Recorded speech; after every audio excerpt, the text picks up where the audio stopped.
Hey. What's up? What's up, y'all?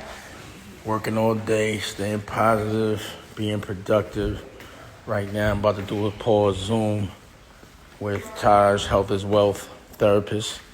It's always important to have an objective opinion to me. And, you know, I document my process so y'all can see what I do. You know, I ain't gonna tell you to do something I don't do myself.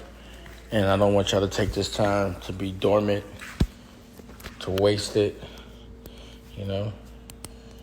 You have to have the option to be able to do what you want. They opening up motherfucking states, you know. And it's not that time. Everybody, they using, like, you know, a certain class as almost like lab rats or some shit like that. And I don't think we deserve that. I'm gonna get my shades. I guess Rocky put it back. I need to get my shades hot. And tell Taj I'll be right there. And, you know, I definitely don't like the way they treating everybody in prison. So I have family, I got friends in prison, and it's no good out over there. You know, they got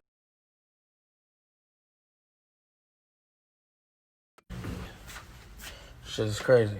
Yeah, shit, I'm get my glasses. I think I'm gonna throw the black ones on. Cause I got a black shirt. Throw the black one on. You feel me? All right, here we go. Everyone needs a while. So anyway, I'm about to do some therapy, have a drink. You know, hope everybody's being productive, figuring it out, being strong.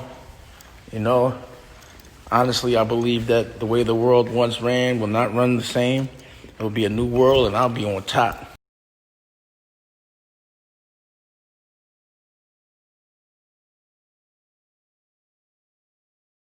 Get me a joint and get me a drink. Wow. I mean, you know, so we can start. All right. What's up, bro? What it do? What's up? Everything's everything. You know, I got the live and all that. Like, make it weird. You can make it weird. So yeah, man, how you doing? You quarantined? Yeah, you know it. You know what I'm saying? I'm over here beard ganging it till the shit is over with. Nah, fuck all that. I don't know how to shape up my beard, so I just shaved. I was almost gonna take this off, but I was like, fuck it. I'm gonna just keep it. You know. You know what's crazy is I'm gonna keep mine till we start doing season 2, so I ain't tripping. okay. You know what's crazy is the reason why I've always had like a bald head and the same. I just felt like it's sustainable. You know, I didn't feel like as a dude I should be all worried about my hair and doing all that teasing and moussing and dyeing and all that. And it's like now that this is happening, if you don't have the wherewithal to have your dye or your hair cutter or your hairdresser or, you know, all the things that make you look natural, but it's not a natural process, then, you know, now the truth is revealing itself. So some people really look crazy right now. You know what I'm saying? Because they don't know how to maintain without help. Clippers. Huh? Some of these niggas just need to get their own clippers. I mean, that's the obvious, you know. But some cats are just so programmed to having other people do things that they could probably do that it'll take something like this to make them realize it. But also, you know, if they don't realize it, they just rather look crazy. They won't even try to help themselves. You know what I mean? You know? So it's funny that my whole life I've tried to make sure that I'm sustainable on every level so that I always have the ability to maintain without being dependent on other people. Even down to the way you watch me set the gallery up. Now, I was just watching footage, the OG story, so we're working on your OG story, you know, all that. Now, do you remember when you first started coming around, when I would shoot, literally there would be 10 people helping me shoot, right? The Chinese cat, somebody on a little train track, someone on sound, someone on lights. And I was like, for what I'm doing, I don't need to spend all that money and have all those people. You know, it's inconvenient and it costs too much. You know, so I had to make it where I could be self-sustainable. I should have to only be able, like I could do it on my own. Only need one person in there to shoot. So now that this has happened, because I've been planning to be able to do things on my own, I'm one of the only ones that can still function on their own, down to my haircut. You understand what I'm saying?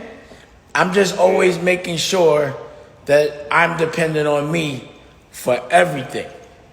You understand what I'm saying?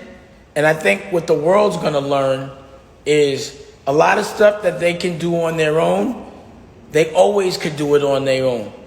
But now that they have to, they're gonna see that they should have been doing it. They could have saved a lot of bread. Like even down to my gallery where I shoot. I promise you, the way the gallery is running right now is exactly the way I wanted it to run before the pandemic and couldn't get it to run like that. It's clicking every day with comedians in a safe place. And I'm cranking out content in a safe way, but it's really, really clicking right now. The way, like it's organized, I don't have to be there. All I gotta do is look at edits. You understand what I'm saying? This is the way I've always wanted things to be, and it took the pandemic to push everything that I knew should be to actually make it happen. It's crazy how tragedy sometimes, or not having other options, really make it where you can realize and help and understand the things you could have been doing that you weren't. And that's how I'm seeing things. And also, now that the whole world, because I always loved my life. Always. I always appreciate the fact that I've never had to have a 9 to 5. I do what I want, when I want, the whole nine. The people I surround myself with, everything. But now that everyone is, not everyone, but a part of the world, like the old world is over, every day I actually enjoy life more and appreciate life more. And I can't believe how insulated I really prepared my world for something or anything. And I'm proud of that. You know what I mean? Well, I think when I hear you communicating that, you know, it takes me back to the earlier sessions, like the earlier Dame sessions when you were talking about having a difficult time focusing on, like, you know, a priority set of things. Remember that conversation we had? 100%. Like you got like 50 million things going on. That's when I realized I was insane. Yeah. Mm-hmm. You know, I think that as far as you go personally, I think this situation has helped you even more than it was before. You know what I mean? Because with somebody like yourself who's intellectual, who's intellectual and thinks a lot, it can be hard to focus on one thing. But during times like this, it kind of forces you to prioritize on certain things. You know what I mean? And I think it's a good springboard for everything that's coming up for you and everybody else that's involved with you in the future. Well, I can tell you what it does make it is where people can't just randomly come into my world and distract me or inspire me with other things. You understand what I'm saying? It's like that. Absolutely. You know what I mean? I think it's a good example, of adjusting and accepting, like we were talking about in the last session. You know what I mean? One thing, I always count on you to get the business right. You know what I mean? As far as, keeping things moving. I've been noticing myself, personally, there's been a lot of personal things going on with you and the, just surrounding the media and stuff like that. And I bring that up because, just a couple of weeks ago, we were talking about certain people, and I'm not going to even name them, but we were talking about certain people that were, voicing their opinions about your family and ongoing. You talking about Adam, Culture Vulture? Exactly. So I was real happy to see that Ava was there with you this week. Right? I mean, to me, the fact that they jumped out of pocket and started talking about my family, how I treat my family because of a way an edit was manipulated. Number one, it was like, why would you set yourself up like that? Like, my family's A1. We're strong. We're a family. And you've been with me through the times that I have some kind of difficulties with anyone in my family. And you see, the thing I say is distance. It'll wear off based on my experience. There won't be no collateral damage. We get back together when our emotions are different or calm. And honestly, you know, Ava came back through. We had a ball, you know what I mean? And we were also able to talk about everything, but it was in a way where it was a gradual, like during the day. After, like, because remember I would call you and I would say, I don't know how to talk to them or get past addressing what's on my mind first and then get into it. And that usually causes the war and where there's too much emotion. So honestly, I was just so happy to see her. I didn't care. And through that, I'm talking about she made such an effort to be open to talking, hung out with Rocky, you know, asked about things that she never asked about before, hung around. She was there for two days. And since then, I've connected with her every day. And it's like, you know, even though there's still, because even like through our talking, she might say like, yo, let me use your phone to get to order something. I'd be like, hell no. It's already established, but it doesn't hurt. You understand? It doesn't trigger. Right. I think it's understanding how to control those triggers. Like, if you know what your triggers are, you know how to avoid certain things so they don't get pulled. And also, if you can understand the person you love's triggers, you also know how to talk to them better where you're not pulling them. And I think that's what love does. It makes you more conscious of what bothers other people than what bothers yourself. And then you could really listen and you could really calmly communicate at that point. You know, I think it's a good example too of showing how, you know, family can have disagreements, you know, disagreements that last, you know, a while, you know, and still can come back together. At the end of the day, you're still a family. You know what I mean? And I was really happy to see that, you know, especially with everything that was going on in the air, you know. And I know that having that support and having, you know, your daughter there and getting along, it makes everything else like cake, cakewalk, business, everything. Yeah, you know? Yeah. That's the billionaire. You're back, you know. It's like you got some more wealth in your bank account that you had lost before, or that was like in a pawn shop, you know, that you'll get back. That's what it is. It's like pawn shop. When you hustling and you down, you got to put the chain in there for a minute, you know, and you go flip that, get it back, get your chain right back. You know what I mean? It goes nowhere. No. I can imagine it probably felt like a little weight off your shoulders a little bit. A lot of weight. A lot of weight. Yeah. You know? A lot of weight. And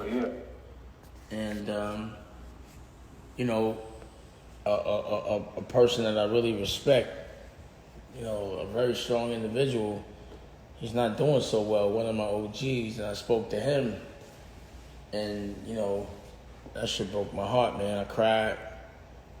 It really, you know, sometimes it's like, I had to talk to my OG Daniel about it. He was like, bro, you start your life rough, and 90% of the time you end your life rough. It is what it is. And I was like, I don't want my life to end like that, you know? And I don't know that there was anything he could have done to avoid whatever problems he has, you know?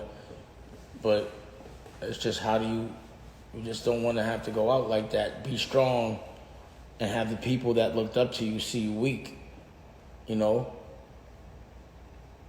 And that shit hurt. Yeah, it still hurts. It hurts now, you know? And I'm going to tell his story, and the fact that, you know, on his deathbed, that I'm the person that he trusts the most for anything, but to tell something as important as his story, and, you know, for a guy that I respect so much to tell me how much he loves me, you know, like in between being incoherent, you know what I mean? It's crazy, bro. It really is. You know, it made me really sad. You know what I mean? Nah, most definitely. You know, it's a lot of that that's been going around this year. You know, you know, and last year too. Shoot, you know, with different people. You know, it really kind of shows you what's important in life. You know what I'm saying? But what I'm saying is, real quick, like I'm a strong guy. You know, a real strong guy. I can't imagine me doing or having to go out like that. And I know that when he was my age, he felt the same. And Muhammad Ali felt the same. And I just hate to see fighters go out like that. And it scares me because I'm a fighter, to be honest. It's very humbling, and I don't want that to be the way that I have to be humbled. So have you thought about ways of avoiding that type of stuff? I mean, it's like, it's keep your health right. You know, it's keep it, like to me, things are about karma and health, you know? So that's why every day I work out, you know? Every day I try to build my mind. Every day I try to make sure I love somebody other than myself. You know, every day I try to make sure I start something and that I finish something. Every day it's important for me to lead by example because I know it helps other people. So I just feel like the thing that's protected me throughout my whole existence is the fact that I know how to love people hard, you know? I know how to love people. I love myself, but I really do love people. And that's what protects me. So I just feel like the more love I can give, the better my life is going to be. And if it has to end, it should end well. And it hurts me to see like guys that have been through so much, you know, gladiator shit and have like a cold war, you know, something like the flu. And that's not what's hurting them.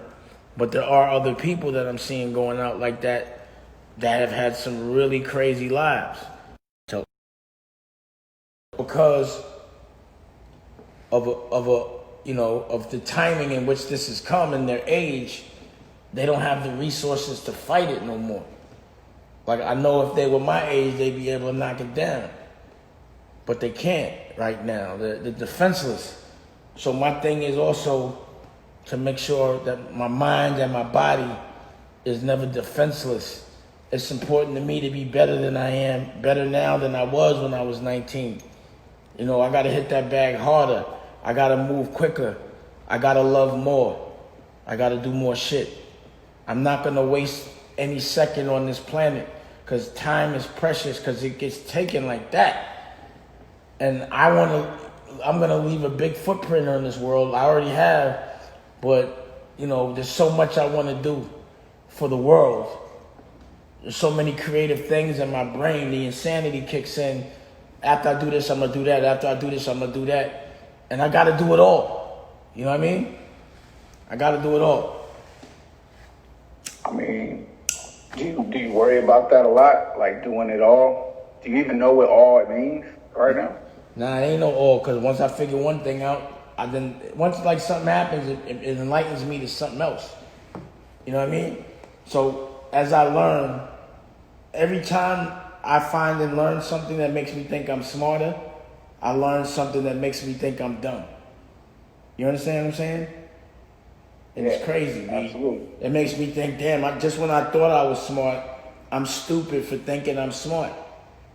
Just because other people around me aren't as evolved. It doesn't mean that I'm not behind. I mean, the only way you stay ahead is to keep learning. You know what I'm saying? You know, you should never think you know everything, you know what I'm saying? That's for anybody. You know, so I think that's something you knew already, but I think when you see things like this happening to people around you that, you know... It's a trigger, it makes you reflect. Yeah, you know what I'm saying? And, you know, karma, I mean, even me, I worry about it. Even with all the good that I do, you know, that I'm doing now in my present life, you know, I still worry about karma from things in the past. Yeah. You know what I mean? That I know that got to be paid, but at the same time, it's like, you know, you can't live by that. You know, it's the same thing that we always say. You can't live by fear. You know what I'm saying? All you can do is do the best you can with the time that has been allotted to you. You know what I'm saying? And, you know, I got faith that whenever that time comes, I have accomplished whatever I was supposed to do.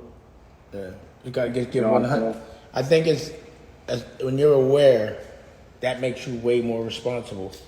Like you have a lesson to learn, life will teach you. But if you already know and you still do some dumb shit, that's when you get the stupid karma. But once you become enlightened, like if you was doing something wrong and you didn't know, it's hard to say you're wrong. You might still have to be punished so that you can learn, but that's because you're doing stupid shit.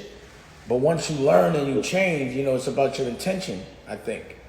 You know what I mean? About your natural intent. And that's why, it's crazy because, sometimes I'm in situations where I can take advantage, and it's happened recently, and I'm like, I can't do that to you. I can't watch a person, even if I don't care about them.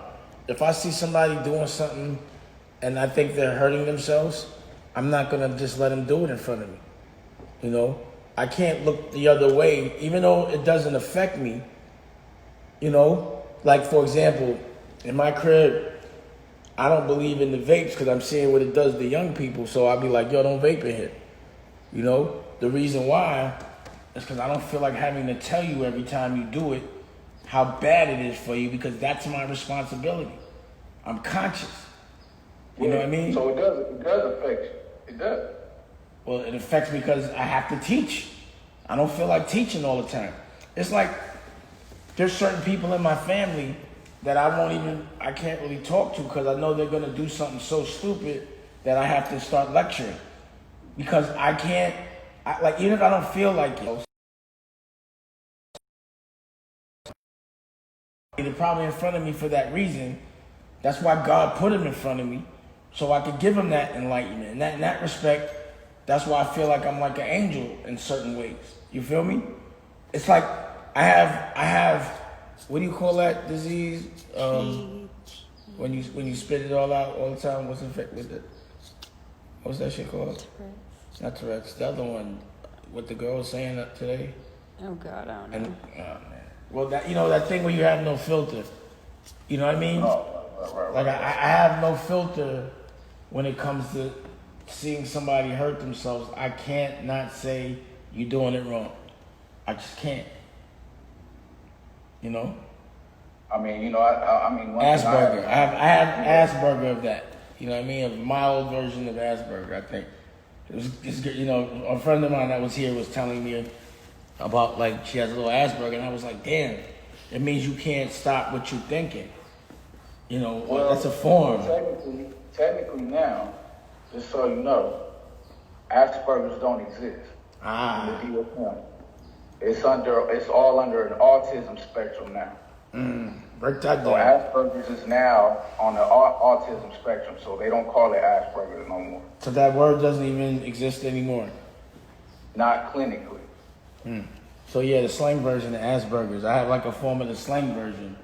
You know what I mean? Of just, I have no filter. Again, even if it's there's a common misconception with autism. When people think about autism, they think about the extreme version. Okay? There's a lot of cases of people who have autism that are geniuses, that are, it has nothing to do with their intellect, really. You know what I mean? They could be socially awkward. You know what I'm saying? Right. It's a lot of different complexities, and it's a big spectrum. You know what I mean? So, just for anybody that thinks, that may be struggling with some of these issues that, thinks that there's stigma attached to it. You know what I mean? It's a large spectrum. It's not just the extreme version that you're thinking about. Right. You know what I'm saying? But regardless of that, one thing I've had to learn as a therapist is a lot of people think that as a therapist, we just come in and just give people advice, right? And a lot of times I got to tell people, and this is something I learned personally too, not just as a therapist, is that it's not my job to save all of my clients. It is not my job to save everybody. Some people have to go through things because this is how they learn. People learn different. You know what I mean? So you have to be able to know when to let people learn their lesson. You know what I'm saying? because a lot of times we can get caught up in trying to save people, and we put ourselves in harm's way trying to save somebody that don't want to be saved at that moment. You know what I mean? So that's why my therapy, when I'm giving therapy to people and I'm talking to people, and it's like I've said before, I try to empower them to come with their own healing, to think it through themselves, to see their options themselves. And that even goes if they're trying to help somebody else. But you do. That's the situation, because somebody like you runs the danger of exerting all his inner resources and putting yourself in a bad mental space trying to help somebody else. Now, that's not to say that you shouldn't try to help people. That's not what I'm saying. But at what expense to your self-care? I mean, especially when somebody as yourself is very important to helping a lot of other people. So it's very important for you to keep a good equilibrium of like we said, self-care, and also knowing when to be like, all right, I gotta let this motherfucker learn on his own. That's my point. And again, you've been around me. I don't keep myself around too many people. Right. And if people are around me that I feel I have to keep teaching at my expense, then I don't have them around me. I recognize my triggers. You know what I mean? Right. Like I said, I know you're right, 100% right. And even as a therapist, if you sit in front of somebody and you see that they're having, tendencies of suicidal behavior, you're going to tell them, this is this, that, and the third. Now, it's not your responsibility to see the follow through. Maybe as a human being, you might want to. No, in that situation. But I'm just saying, in general, if you see that there's something that's going to hurt somebody, whether it's your responsibility or not, you're going to say something. It's like if somebody's in front of a moving car, you're going to be like, yo, move. You know what I mean? Yeah. And I find that my whole life is move. That's why I don't have nobody around me. That's why I've been self-isolating for about a decade and a half. You know? Right. Yeah, nah, for sure. Yeah, for sure. But I mean, I think, I've seen you just in this past year get better with that. You know what I'm saying? But I have seen you stress out on helping folks. And we've had that conversation before. You know what I'm saying? Yeah. That all comes with, establishing boundaries and all that other shit. Well, yeah, I'm very select about that energy for sure. Now, very select about the people I push. If they have to have really cared about me, for me to really care about them. You know what I mean? So again, I'll have follow through for people that I know care about me. But if you don't care about me, I'll tell you what I gotta tell you, but I'm gonna keep it pushing. You know what I mean? Absolutely. How's everything else going? Really happy. Again, the situation has brought us closer together, made us appreciate, the life that we've architected for ourselves now. And, it's like we went through something at that moment because the rest of the world wasn't going through something. We stood out. It was tragic to us. Had that have happened now, it would have been like, damn, that's fucked up, but 1,000 people just died, you know what I mean? And I'd have left. And it's like, I can only compare what's happened to me, and I always do, to what's going on currently and how much life could have been worse. And we're appreciating that. And where we are today is at a much happier, stronger place. And our resilience has made us respect each other a lot more. We know for a fact that we're there for each other. We know how we would act when something crazy like that would happen. We know how we would get over it. We know what we would do to make ourselves feel better.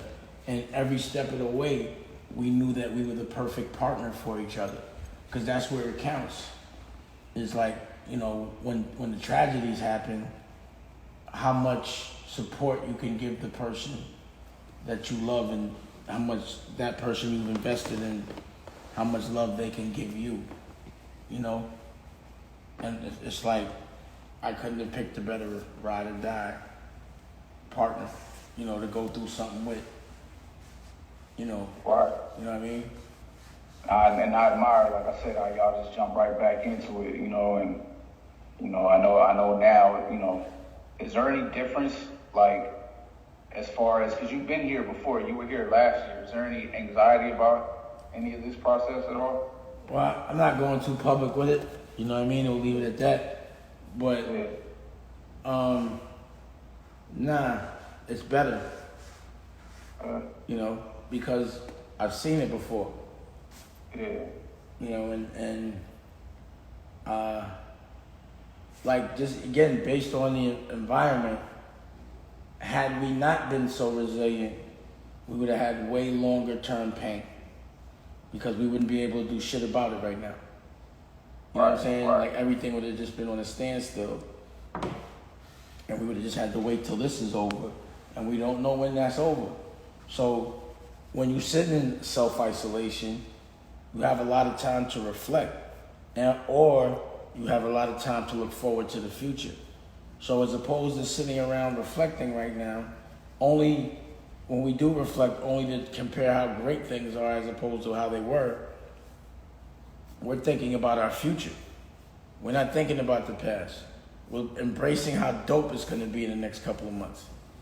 We're looking forward to every day that goes by, as opposed to, you know, like, You're enjoying the moment. Enjoying the moment and looking forward to the future. The moment looks good because I'm only having so much fun in the moment and planning for the future. Like, it looks like it's going to be great once we get out of this. You know, all my dreams. It's like I'm saying, it's crazy that in the middle of what could be devastating to the majority of the world, all my dreams are being triggered and coming true. Like, the timing is like, I don't understand it. I mean, that's what you built towards. I mean, is it really that shocking to you? I mean, we talked about it for a while. It's like, I'm sure when people win the Super Bowl or the World Series, they still can't believe it. You know they were going to get there, but you can't believe it. And, you know, you don't think that it's going to reveal itself under a circumstance like this. Like I said, like, I'm winning when the majority of the world is losing. You know?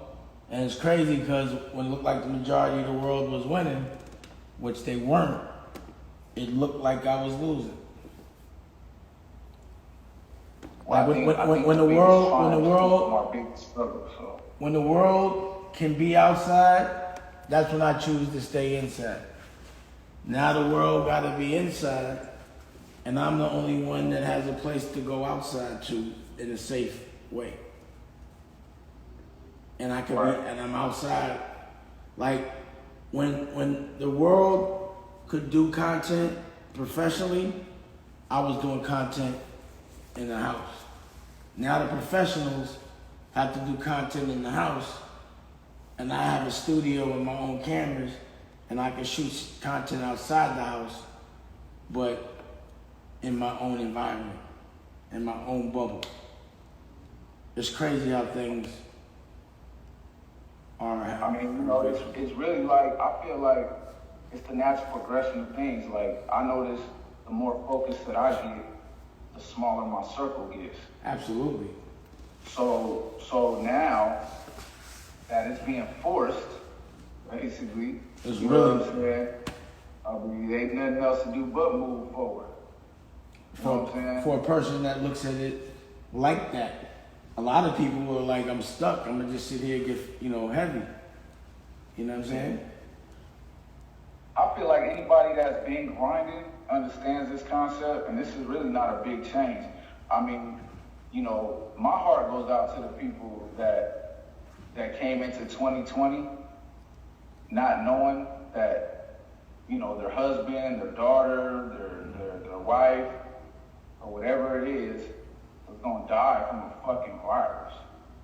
You know, there's people out here that have lost their whole families. You know what I'm saying? Behind this shit. And, you know, like I said, it just brings to a head to me. That's why you gotta enjoy. If you doing alright, you can breathe easy right now. You gotta rev it up, cause just out of respect for everyone that can't, you gotta do Right. a lot. That's how I look at it. And I think too, it's very important for people to use their senses and breathe and try to bring that anxiety down, because I think people are suffering from this cabin fever thing, and they're just so ready to go outside. You know what I'm saying?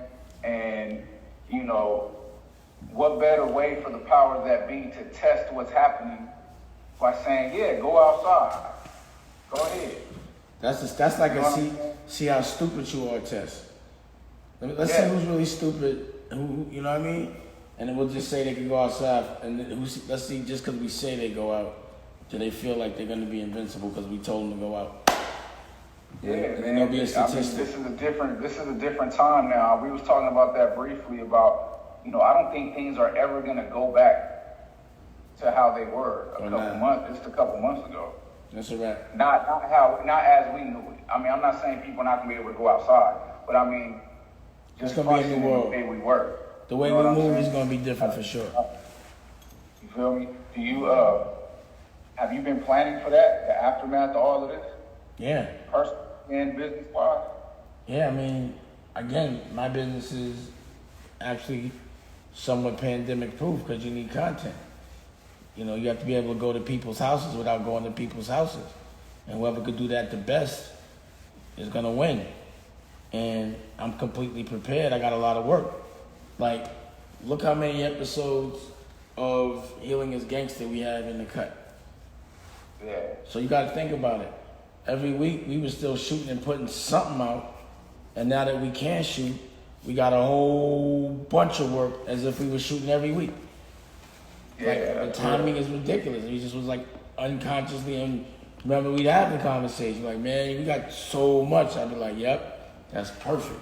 We gonna need it, right? You know, that's real.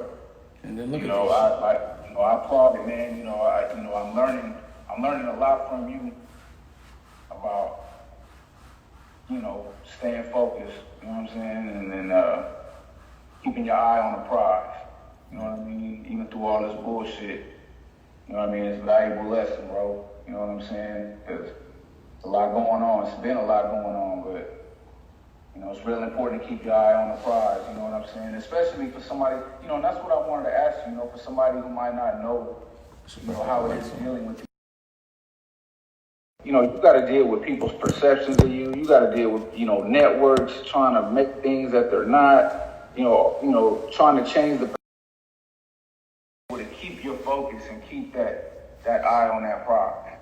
Considering everything that's been going on and rumors and all the bullshit. Man, for people who don't know. That's just nothing new to me, man. Like maybe name one time that we've had a talk that something wasn't going on in the newspaper about me that should bother the average person. Like, I don't, honestly, what I realized about my daughter that I taught her maybe too well is we don't give a fuck what anybody thinks. I promise you that. Like, we really don't. Like, I'm not saying I know I don't, but she don't either. Like, I'm like, damn, I saw too many qualities of me and her that I'm like, you gotta know how to fight if you acting like that. You know what I'm saying? Like, but she don't give a fuck. I don't give a fuck. I never gave a fuck. I don't give a fuck. I just don't give a fuck. I just never cared. I can't even figure out how to care what somebody else thinks. Like, I've really never cared what anybody thinks. You feel like that's been the main, do you think that's been like some of the main source of your success, not giving a fuck about any of that? Yeah, because I have no fear. That's a big fear people have before they do something, is what other people are going to think about it. And that's not my concern at all, ever, other than they're going to love it, And if they don't, fuck them. I'm loving it. It doesn't matter. You know what I mean? Right. Like, I don't care. Like, I'm having fun. Like, no matter what, people are observing me living. They don't have to. So I don't care what people think, and I'm having a ball. So if you think this is, like, if you think someone has a life that's not as aspirational as mine, judging my life and me caring, it doesn't make logical sense. You know what I mean? It just doesn't add up. I just don't care. I don't see why. I don't see the logic in it. It doesn't yield. Like, if there's no profitability in it, evolution or, financial, then why? Who cares? Like, you gotta think, let me ask you this. I'm gonna give you a parallel example of how you could relate. When you were running the streets, doing gangster shit, did you give a fuck if anybody thought you was a gangster or cared if you was hustling, or did you care if they thought what you was doing was wrong? Hell no. That's how I feel all the time. That thing there. Like, niggas sell drugs. They don't care if somebody say they sell drugs. They almost proud of it. So the shit that you think, motherfuckers care about, I think I'll be proud of that shit. The shit that people be embarrassed about, I'm proud of it. Because I think it's gangster. Like you embarrassed that they said this in the paper? Nah, I think it's gangster that I'm in the paper. I don't care what they say. You feel me? Yeah. Like, they talking about me like I'm Al Capone or something. I ain't do nothing. Right. That's real. So what's the hardest thing Dame Dash is dealing with right now? What do you think is the one thing you might struggle with? It could be anything. Is there anything?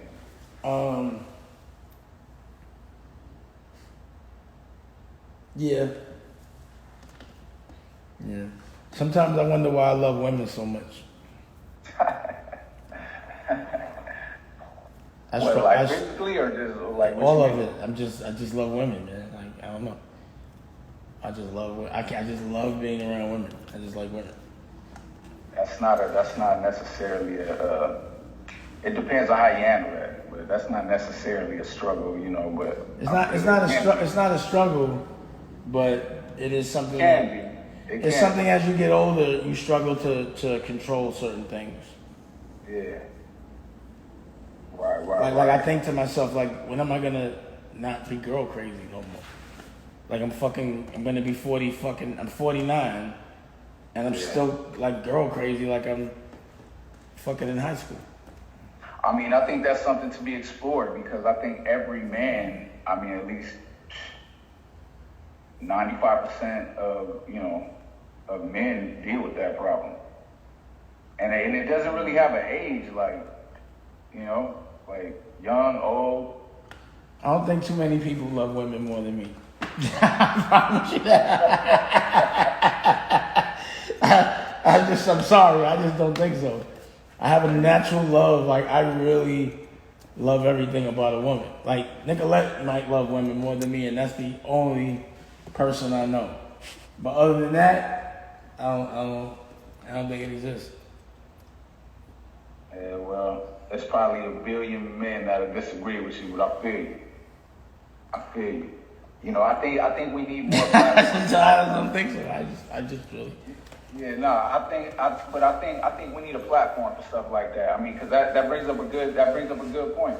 And that's why I asked you, because you do a lot of things well, and but one thing about therapy is addressing those, no matter what it is, those things that we struggle with. You know what I'm saying? And you've always been up front. You've always been man enough to kind of, come to grips with whatever you're struggling with. So, yeah. I'm still girl crazy. I love women, but not like the young way. Yeah. Like, I don't disrespect my relationship or nothing, but I'm just definitely still. I don't know. It bugs me out. So I do think that through. Like, I'll be like, this shit doesn't really wear off. You know what I'm saying? I thought, like, I get older it would. It doesn't. All right, man. Well, like I said, that's not inherently a bad thing, but it can be. So I feel you, and that's, like I said, that's something we can get into more in depth the next session. You know what I'm saying? You know what I'm saying? You asked. I was like, what do you? I'm like, that's about it. Like, that's one time I question myself. I'm like, nigga, you really love girls too much, bro. You know what I'm saying? Like, I don't understand you. You know what I'm saying? Like, that's, and then I get off it, but that's one thing I question is like, why am I so girl crazy? Yeah. I mean, I think it's because I lost my mom at a young age, and then I lost Aaliyah. But I was in between that. I was always girl crazy, so I don't know. I was just about to say. I bet you was probably girl crazy before that. Anyway, I was. Yeah, man. I don't know. But anyway, that's it. If that's the worst problem I have, I'm having a great life. I think, you know. Yeah, nah, most definitely, bro. We should all be so lucky. Yeah. You know what I mean? But I've had my experiences, so you know. See, because you can relate. You're probably still girl crazy. You're like, nigga, we gotta go. We need a therapist. We both probably need the same therapist. Everybody got the. He said that's like 95%. Like I'm in that 95. I think anybody that's been fly in their life. Yeah. Anybody that's been fly in any capacity, whether you was doing some illegal shit or you was working a regular job, if you've ever been fly, you know what I'm saying, and you've had that kind of access that we talking about, yeah, it's been an issue at some point. It's definitely an issue. So the thing is, I've been fly like for the last 50 years, so I was like, I'm fucked up. A little understandable. It's understandable. Yeah, like, I'm burnt out. But I think that's what drives, you know, for me. Actually, yeah, you can say that. Anyone that's been fresh their whole life, you know they love women, because that's the only reason why they're getting fresh. I was about to say that. Like, to me, like, if you don't get fresh, you don't love women. Like, why would you, like, you know what I mean? Girls don't want no dusty-ass dude. They want a fresh cat. You don't get fresh for your homeboys. I know I don't. You know what I mean? Oh, shit. My phone cut out. Damn. Now, you still there? You might have lost the whole shit. No, I got it. Oh, we got it. Are you good? But anyway, your phone's circling. You're talking about girls. You're like, oh, shit. All right, so it looks like we good. You got it. So, you know, turn it back. Let me see. Yeah, so his phone died. You know what I mean? Now you're right, people going through it. Is my shit still working? Yeah, I'll just end my shit too.